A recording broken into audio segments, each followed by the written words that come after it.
अच्छा, माजी में भी हमने देखा जब जब इनको सही दुरुस्त कोई फ़ैसला करना था वो नहीं किया गया, इन्होंने अपने सिस्टम को अपग्रेड नहीं किया, ये महंगा इंपोर्टेड फ्यूल इस्तेमाल करते रहे, अपने पावर प्लांट्स को इन्होंने उस तरीके से अपग्रेड नहीं किया कि लोकल फ्यूल से, सस्ते फ्यूल से ये फ़ायदा उठा पाते।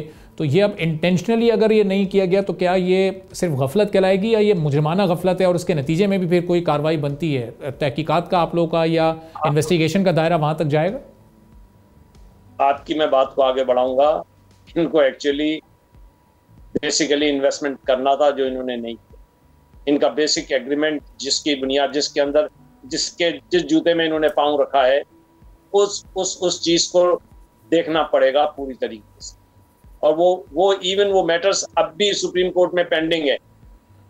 इनकी मैं आपसे बता रहा हूँ ना, ये हजारों केसेस इन्होंने इनके ऊपर हुए हैं और इन्होंने किए हुए हैं।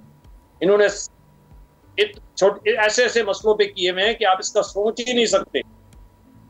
सही। और अभी साहब अक्सर वो बेशतर ये देखा गया है कि फिर कहीं कहीं कॉम्प्रोमाइज़ भी हो जाती है आपकी जमात, तो कोई प्रेशर या कोई दबाव तो इस तरह का आगे नहीं कार फरमा हो सकता कि फिर इस मामले से आप लोग कहीं पीछे हट जाएं और फिर ये किसी मंतकी अंजाम तक ना पहुंचे? अवाम के नुमाइंदे हैं, एमक्यूएम अवाम की नुमाइंदा है और एमक्यूएम लोगों के हुकूक पर कोई कंप्रोमाइज नहीं करेगी।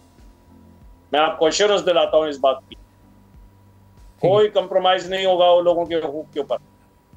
और अमली तौर पर कोई अमली तौर पर कोई एक्शन होता, लोग कितने अरसे में तवक्को रख सकते हैं? ये ईद उल अज़हा के फौरी बाद कोई ऐसी उम्मीद रखें लोग? नहीं, मैं ये कहता हूं कि इसमें थोड़ा सा वक्त लग सकता है, लेकिन इतना वक्त भी नहीं लगेगा। इसको हम बहुत तेजी से परसू करेंगे इंशाअल्लाह।